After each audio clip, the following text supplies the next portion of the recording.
अख्ख्या गंगाखेडून आल्यात सगळ्या बाया वडगाव स्टेशन येते कांदा लागवडीसाठी. Good morning.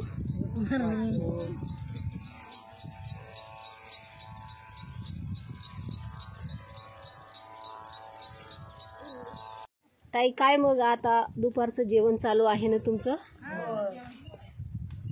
सकाळी आलेले आपण कांद्याची आता लागवड तुम्ही केली दुपारपर्यंत आणि आता दुपारचे 2 वाजलेत आणि मस्त असं तुम्ही असं वनभोजन करताय सगळ्याजणी.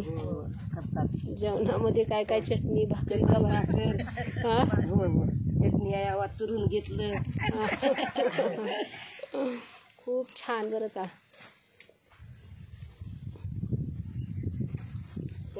आमचा संबंध आत्मा आणि परमात्म्याशी जोडून द्या.